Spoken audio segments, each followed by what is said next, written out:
क्या आपको पता है कि लाखों निवेशकों की संपत्ति अनक्लेम्ड असेट्स के रूप में पड़ी हुई है? वजह साफ है, निवेशक की सेविंग्स की जानकारी उनके नॉमिनी या परिवार को नहीं होती है। लेकिन अब यह समस्या खत्म होने जा रही है। सेबी की नई पहल के तहत निवेशक की मौत के तुरंत बाद डिजी लॉकर बैंक और संबंधित संस्थाओं को जानकारी देगा। इसके बाद नॉमिनी तक पहुंचकर उनकी रकम वापस दिलाई जाएगी। आज हम जानेंगे कि डिजी लॉकर कैसे आपकी संपत्ति को आपके अपनों तक पहुंचाने में क्रांति ला रहा है। लेकिन पहले ये रिपोर्ट देखिए।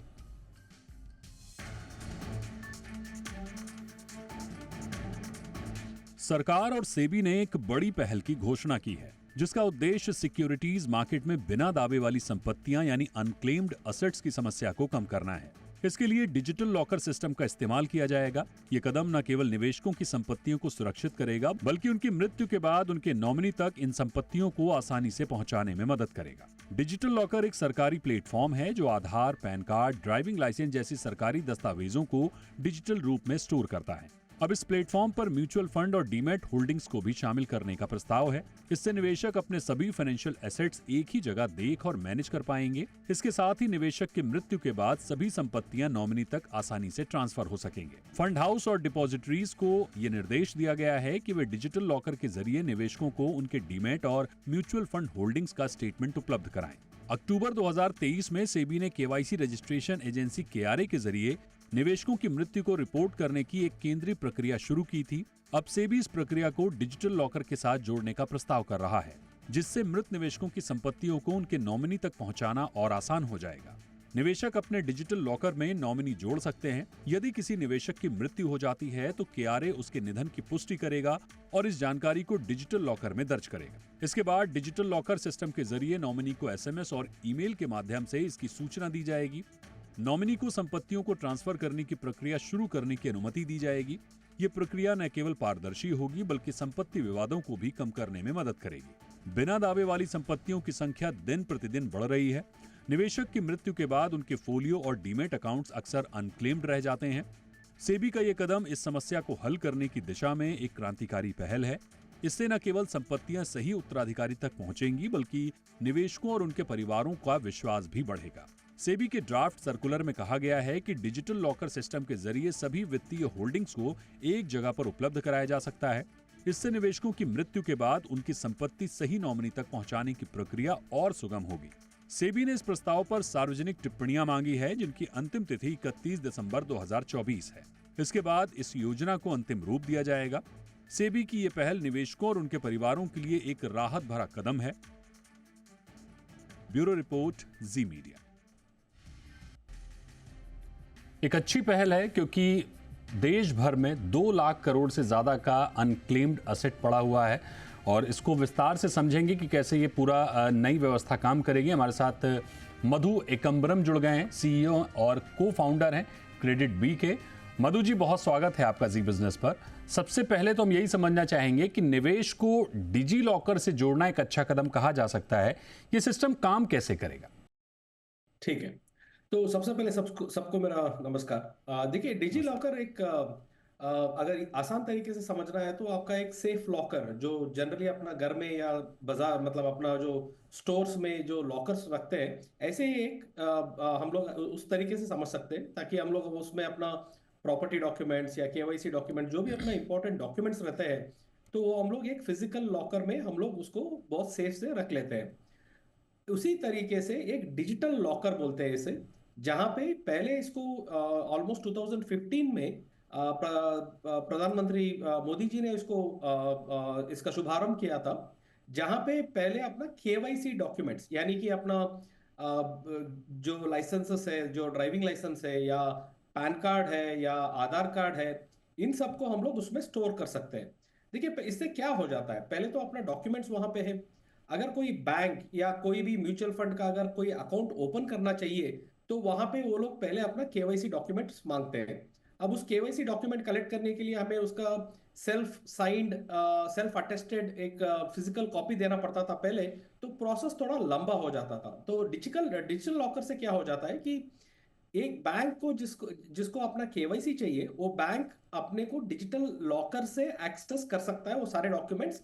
हाँ, यहाँ पे ग्राहकों को अपना कंसेंट देना पड़ता है, यानी कि अगर सोचिए एसबीआई बैंक को मेरा केवाईसी चाहिए, तो वो मुझे एक लिंक देंगे, वहां पे मैं अप्रूव करूंगा, तो वो मेरा डिजिटल लॉकर से एसएमएस के द्वारा मैं अप्रूवल दूंगा, जी। ओटीपी एसएमएस के थ्रू, तो वो मेरा डिजिटल लॉकर से डायरेक्टली मेरा डॉक्यूमेंट्स ले सकते हैं। तो इसमें हम्म। क्या हो जाता है कि जो बहुत ज्यादा फिजिकल प्रोसेस था, ये अभी एक दो मिनट में ये पूरा केवाईसी प्रोसेस खत्म हो सकता है। ठीक। तो यहाँ पे सिर्फ केवाईसी डॉक्यूमेंट्स ही नहीं, बाकी काफी सारा डॉक्यूमेंट्स भी रख सकते हैं। फॉर एग्जांपल यहाँ पे अभी पहले जब डिजिटल लॉकर व्यवस्था जो ग्राहकों को दिया गया था गवर्नमेंट की तरफ से, 100 MB स्टोरेज दिया था। हम्म। फिलहाल के लिए उन्होंने उसको 1 GB तक उसको स्पेस स्टोरेज को इंक्रीज कर दिया गया है। बिल्कुल। यानी कि यहाँ पे दो तरीके का डॉक्यूमेंट्स होता है। एक है जो गवर्नमेंट इशूड डॉक्यूमेंट जो रहते हैं वो एक सेट हो जाता है, और दूसरे डॉक्यूमेंट्स जो खुद ग्राहक को जो अपलोड करना है। For ji. एग्जांपल मुझे मेरा मेडिकल रिपोर्ट्स अपलोड करना है, या मेरा कोई प्रॉपर्टी डॉक्यूमेंट्स को अपलोड करना है, हम्म। तो मैं वो सेल्फ इंटरेस्ट लेके उसको भी मैं वहां पे अपलोड कर सकता हूँ। तो ठीक। देखिए ये एक स्टोरेज हो गया, डिजिटल स्टोरेज, जहां पे मेरा सारा से डॉक्यूमेंट्स पूरा सेफ है हम्म। और ऑथेंटिकेटेड भी है। ठीक है। तो अब रही बात नेक्स्ट की, इसमें कौन कौन एक्सेस कर सकता है, कैसे डॉक्यूमेंट्स जाते हैं। इसमें एक चीज रहता है कि एक इशूअर, यानी कि ये डॉक्यूमेंट इशू जो कौन करता है। फॉर एग्जांपल अगर पैन को एक एनपीसीआई के द्वारा इशू हो जाता है, तो उनका ऑथेंटिकेशन चलता है कि ये सही ठीक। पैन अपलोड हुआ है कि नहीं है। हम्म। या अपना आधार, ये तो आधार कार्ड के बेस पे ही एक अकाउंट ओपन कर सकते हैं, तो वो आधार का वैलिडेशन हो जाता है। ठीक। जहां पे अपना लिंक्ड आधार लिंक्ड मोबाइल पे एसएमएस आता है, उसका ऑथेंटिकेशन के बाद ही वो डॉक्यूमेंट का वहां पे एक ऑथेंटिकेटेड डॉक्यूमेंट हो जाता है। जी। तो इन सब लोगों को इश्यूअर्स बोलते हैं। ऐसे ऑलमोस्ट एक 150 इश्यूअर्स को आइडेंटिफाई किया गया है। और अभी जो सेबी जो बोल रहा है वो एक बहुत ही अच्छा कदम है, जहां पे वो क्या बोल रहे हैं कि काफी लोग बिल्कुल। अपना म्यूचुअल फंड्स या स्टॉक में इन्वेस्ट करके अपना पैसा रख लेते हैं। हम्म। शायद उनका घर में उनको उसके बारे में पता नहीं रहता है, तो और नॉमिनी भी सेट नहीं हुआ रहता है, तो बहुत मुश्किल हो जाता है उस असेट को उनका वाइफ, या अगर कोई ठीक। आदमी अगर डिसीज हो जाता है, तो उसको बिल्कुल। उनका वाइफ या चिल्ड्रन को उसको पास ऑन करने में, क्योंकि वहां पे नॉमिनी डिटेल्स नहीं है, या शायद विल बिल्कुल। जो लिख के जाते हैं वहां पे विल नहीं नहीं बिल्कुल। नहीं तमाम होता है। तमाम दिक्कतें देखने को मिली हैं बीते कुछ समय में। हमने देखा है कि अनक्लेम्ड असेट जो है वो बहुत बड़ी समस्या है, और बड़ी भारी संख्या में 2 लाख करोड़ बहुत बड़ी रकम होती है, और अभी तक उसका कोई लेनदार नहीं है। तो जाहिर तौर पर अनक्लेम्ड असेट एक बड़ी समस्या है, और जाहिर तौर पर ये जो नई व्यवस्था से भी लेकर आ रहा है, शायद इससे काफ़ी कुछ राहत मिल सकती है। हर्ष रुंगटा साहब हमारे साथ जुड़ गए हैं, फाउंडर हैं फी ओनली इन्वेस्टमेंट एडवाइजर के। हर्ष सर, बहुत स्वागत है आपका जी बिजनेस पर। नई व्यवस्था शुरू करने का प्रयास है सेबी का, कि जिसमें अभी तक जो डिजी लॉकर में वित्तीय जो हमारी जानकारियां होती थी, निवेश की जो जानकारियां होती थी, वो नहीं थी, अब हो जाएंगी। तो जाहिर तौर पर इसको एक बड़ा गेम चेंजर माना जा रहा है इस चीज़ के लिए कि कम से कम अब जो अनक्लेम्ड असेट्स हैं उनको सही जगह पर पहुंचाया जा सकेगा, उनके नॉमिनीज को खोजा जा सकेगा। सबसे पहले तो मैं आपसे समझना चाहूँगा सर कि आपकी नज़र में ये व्यवस्था कैसी है, क्या रिएक्शन है आपका? आज कंसल्टेशन पेपर आया है, तो डिटेल में तो अभी तक नहीं स्टडी किया है, लेकिन जी। इसका इम्पैक्ट सिर्फ अनक्लेम्ड असेट्स तक लिमिटेड नहीं है। इसके जी। बहुत पॉजिटिव दूसरे भी इम्पैक्ट्स हैं। जैसे कि एक जगह पर आपको सारे असेट्स, और ये सिर्फ सिक्योरिटीज मार्केट के लिए ही क्यों लिमिटेड हो, अल्टीमेटली जो दूसरे रेगुलेटर्स हैं, चाहे आरबीआई हो, चाहे आईआरडीए हो, चाहे पीएफआरडीए हो, चाहे ईपीएफओ हो, या स्मॉल सेविंग्स की जो भी सिक्योरिटीज हैं, चाहे वो हो, तो सभी के अगर एक जगह अवेलेबल हो जाते हैं, तो आज एक जो सबसे बड़ी दिक्कत लोगों को होती है कि मेरे असेट्स क्या हैं, या अगर किसी की डेथ हो जाती है तो उनके असेट्स क्या थे, उनमें कौन नॉमिनी था, बिल्कुल। ये सारी चीजें अगर एक जगह पे आसानी से मिल जाती हैं, तो वो बहुत एक सहूलियत होगी। और उससे जाहिर है कि जो ये 2 लाख करोड़ का अंबार है अनक्लेम्ड असेट्स का, वो और नहीं बढ़ेगा। ये तो आगे और नहीं बढ़े इसके लिए है। Exactly. इससे जो 2 लाख करोड़ का एग्जिस्टिंग अंबार है उस पर कोई फर्क नहीं पड़ने वाला पड़ेगा, है। लेकिन Exactly. एटलीस्ट और नहीं बढ़े, ये उसके लिए है। और जैसे मैंने कहा इसके और बहुत फायदे हैं। जैसे कि एक जगह पे सारा मिलने से, अगर किसी आज एक बहुत बड़ा रीजन लोग अपनी विल नहीं बनाते क्योंकि उसमें असेट्स लिस्ट डाउन करने होते हैं, जी। और असेट्स लिस्टिंग करने में लोग इतना टाइम लगा देते हैं, और वो एक तो वैसे ही उनका मन नहीं होता विल बनाने का, जी। और जब असेट लिस्टिंग करनी पड़ती है और वो आसानी से नहीं मिलती है एक जगह पे, हम्म। तो वो जो उनका इंक्लिनेशन होता है विल बनाने का वो ही निकल जाता है। बिल्कुल। तो मेरे ख्याल से ये बहुत ही अच्छा स्टेप्स है। ठीक। इसमें कुछ कुछ प्रॉब्लम्स भी आ सकती है, वो कैसे इन्होंने सॉल्व किया है वो बिल्कुल, उन्हीं उन्हीं प्रॉब्लम पर आगे बात करेंगे सर, उसको विस्तार से समझना चाहेंगे। मधु जी, आपसे समझेंगे कि ये करेगा कौन? क्या आप वित्तीय संस्थान को ये खुद जानकारी डिजी लॉकर पर अपलोड करेंगे, जो भी आप अपलोड करेंगे या वित्तीय संस्थान अपलोड करेगा, ये सबसे बड़ा प्रश्न है, या इसको कोई तीसरी संस्था आके इसको मर्ज करेगी? मतलब ये काम कैसे करेगा? क्योंकि डिजी लॉकर पर अभी तक आपका नियंत्रण होता है, सरकार का नियंत्रण होता है, और आप और सरकार के बीच में अब जब निवेशक भी आएंगे, वित्तीय संस्थान भी आएंगे, तो किस तरह से ये पूरा मैकेनिज्म काम करेगा? ठीक है, जैसे मैं पहले भी कवर किया था कि डिजी लॉकर में दो तरीके से डॉक्यूमेंट्स का अपलोड होता है। एक कस्टमर का सेल्फ अपलोड, जो मैं अपना जो भी डॉक्यूमेंट्स है, प्रॉपर्टी डॉक्यूमेंट्स हो गया या जो जी। भी मेरा बहुत खास डॉक्यूमेंट्स है, एक ग्राहक अपना हिसाब से वो अपलोड कर सकता है। ये एक व्यवस्था है। दूसरा व्यवस्था को हम लोग एक इश्यूअर बेस्ड सर्टिफिकेट्स बोलते हैं, यानी कि इश्यूअर्स को गवर्नमेंट रिकॉग्नाइज करेगा। यहाँ पे सोच लीजिए कि आप अभी हम लोग सेबी का बात कर रहे हैं, तो सेबी को एक इश्यूअर माना जाएगा। वैसे ही जैसे अभी अभी कदर किया गया था कि एक ईपीएफओ का इंस्टीट्यूट है, उसको इश्यूअर माना जाएगा। और वहां तक क्यों, सारे जो बीच में एक स्टेप भी लिया था जहां पे कैंसर पेशेंट्स का जो रिकॉर्ड्स है उसको भी डिजिलॉकर में रखने के लिए हॉस्पिटल्स को भी इश्यूअर्स माना गया था। तो ऐसे इश्यूअर्स को गवर्नमेंट ऑफ इंडिया रिकॉग्नाइज करेगा। उस इश्यूअर्स को जब भी एक कस्टमर का आधार बेस्ड केवाईसी ऑथेंटिकेशन हो जाता है, तो उसके बेसिस पे उनका रिलेटेड डॉक्यूमेंट्स वो इश्यूअर वहां पे जमा करेगा। यानी ओके। कि यहाँ पे सेबी, अगर म्यूचुअल फंड अगर कोई ग्राहक ओन करता है कोई म्यूचुअल फंड के थ्रू, तो सेबी उस म्यूचुअल फंड को इंस्ट्रक्शन देगा कि इस पर्टिकुलर डेटा को आप सेबी के द्वारा डिजिटल लॉकर में अपलोड कर दीजिए। तो ये जो इश्यूअर्स है वो कोई रैंडम आदमी नहीं हो सकता है या रैंडम इंस्टीट्यूट नहीं हो सकता है। ये सारे इश्यूअर्स थोड़ा बहुत रेगुलेटेड एंटिटीज रहेंगे, अंडर द कंट्रोल और सुपरविजन ऑफ गवर्नमेंट रहेगा, तभी उस डेटा का बहुत कुछ वैल्यू निकल सकता है। तो ऐसे ये काम करेगा आगे जाके, ऑलरेडी फिलहाल वैसे काम कर रहा है, उसी के द्वारा उसको आगे लेके जाएंगे। ठीक है हर्ष सर, इस पे एक और सवाल ये बनता है कि सारे निवेश की जानकारी एक जगह रखना कितना ठीक है, साथ ही डिजी लॉकर की सुरक्षा सुनिश्चित कैसे होगी? हाँ देखिए, ये बहुत बड़ा बहुत ही पॉइंट है। इम्पोर्टेंट। फॉर एग्जांपल, अगर कोई डेटा लीक या डेटा ब्रीच। बिल्कुल मधु सर, मैं लौटूंगा आपके पास, ये सवाल हर्ष जी से था। हाँ, तो आपने बहुत ही जो है बहुत ही इम्पोर्टेंट मुद्दा उठाया है कि single point of failure. Okay, एक जगह पे सारी डेटा होना और फिर उसका लीक होने का चांसेस, तो ये इस पे खैर मतलब इस पे तो डिजी लॉकर के जो लोग चलाते हैं वो इस पे ज्यादा विस्तार से बात करेंगे। ये अगर ये इसका यूसेज बहुत बढ़ जाता है, जो कि बढ़ना चाहिए, तो इसको कैसे कंट्रोल करेंगे वो? ये इस पे मतलब अच्छी तरीके से डिस्कशन होना चाहिए।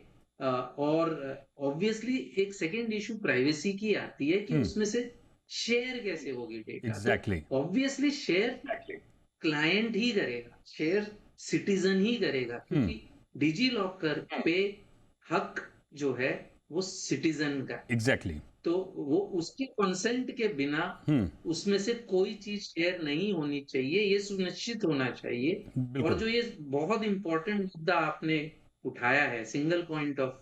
बिल्कुल हर्ष सर, इसमें एक और जो अहम बात है, वो अहम बात यह है कि अभी तक आप अपने डिजी लॉकर में अपना आधार रखते थे, पैन कार्ड रखते थे, या वो डॉक्यूमेंट्स रखते थे जिनमें आपको आए दिन बदलाव नहीं करना है। लेकिन जब आप अपना इन्वेस्टमेंट उसमें रखेंगे तो डेली एक्टिविटी उसमें होगी, डेली चेंजेस होंगी, जाहिर तौर पर उसमें लाइव साइट्स जुड़ेंगी, तो अब डेली अपडेट होगा, तो कहीं ना कहीं उसकी सुरक्षा के लिए सवाल खड़े होते हैं। तो जैसे मैंने कहा कि it is a serious issue.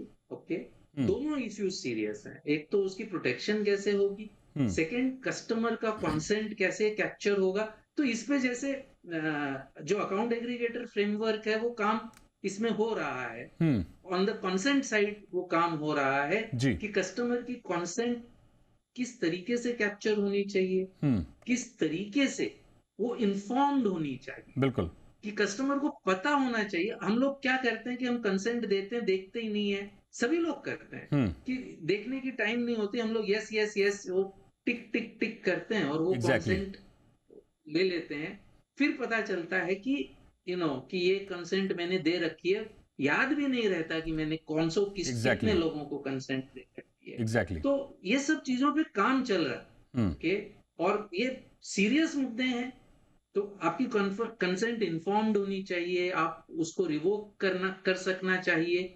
जिस चीज के लिए आपने कंसेंट दी है सिर्फ उसी चीज के लिए वो यूज होनी चाहिए। एग्जैक्टली। ओके, तो ये सारी चीज और एक पर्टिकुलर पीरियड तक यूज होनी चाहिए, उसके बाद वो ऑटोमेटिकली एक्सपायर होनी चाहिए। Yes. And during the time अगर मुझे रिवोक करना है तो मुझे कहीं एक लिस्ट मिलनी चाहिए कि मैंने इन लोगों को दे रखी है और ये मैं रिवोक करना चाह रहा हूँ। यस। तो ये सारी चीजों पे काम हो रहा है। बट मेन चीज इसकी ये फैसिलिटी दुनिया में शायद पहली बार भारत। तो हम अगर डिजिटल इंफ्रास्ट्रक्चर की बात करें तो भारत मेरे ख्याल से वर्ल्ड में नंबर 1 का नेशन है। ओके। ओके, और ऑब्वियसली ये एक हर पायनियरिंग ठीक। चीज के पीछे हमेशा दिक्कत आती है। और ये पायनियर्स कर्स है, जो सबसे आगे रहेगा बिल्कुल, उसको झाड़ी जंकाड़ सब साफ करना पड़ेगा। बिल्कुल। रास्ता बना हुआ नहीं है, तो हमें यस, रास्ता बनाना ये अहम बात आपने कही। रास्ता बना हुआ नहीं है, रास्ता हमें बनाना पड़ेगा और ये जरूर देखना होगा कि वो रास्ता कितना सेफ है। मधु जी, आपसे सर सवाल ये होगा कि हम अक्सर देखते हैं कि आधार नंबर लीक होना आम बात है। अगर डिजी लॉकर से जानकारी लीक होती है तो जिम्मेदारी कैसे तय होगी? क्योंकि अभी तक आप और सरकार डिजी लॉकर पर एक साथ है। अब नई व्यवस्था के बाद, जैसा कि मैं पहले भी कह रहा था, कि वित्तीय संस्थान भी जुड़ेंगे, केवाईसी कंपनियां भी जुड़ेंगी, आए दिन अपडेट भी होगा, तो बहुत सारी चीजें होंगी। और जैसे कि अभी हर्ष सर ने कहा कि उसमें स्पेसिफिक अगर आप किसी चीज के लिए जिम्मेदारी देते हैं किसी को कि ठीक है आपने कंसेंट दिया, तो वो उसकी रीच वहीं तक हो, उसकी ओवरऑल डिजी लॉकर पर रीच ना हो। क्योंकि ये बहुत बड़ी समस्या है। अभी भी हम फ्रॉड देखते हैं आए दिन। क्रेडिट कार्ड को लेकर फ्रॉड होता है, आपके बैंक अकाउंट को लेकर फ्रॉड होता है, तमाम तरह के फ्रॉड होते हैं। तो अगर क्रेडिट कार्ड के साथ फ्रॉड हो रहा है तो वो कार्ड तक ही सीमित है।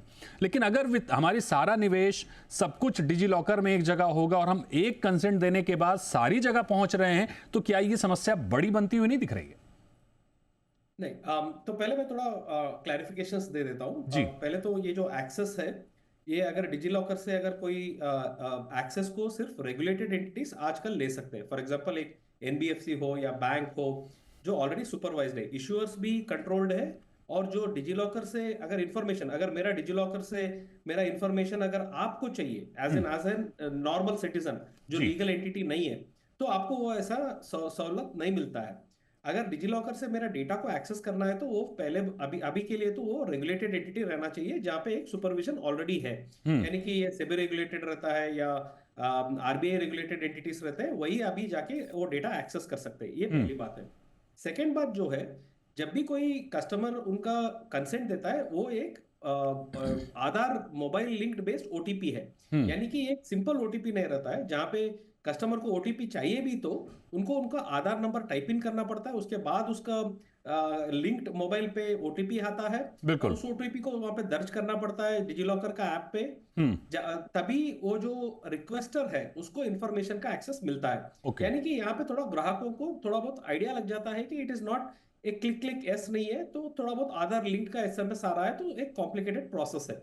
थर्ड बात जो है, यहाँ पे जो रिक्वेस्टर जो रहता है, इंफॉर्मेशन रिक्वेस्टर जो रहता है, वो स्पेसिफिकली मेंशन करना पड़ता है कि क्या डेटा वो डिजीलॉकर से ले रहा है।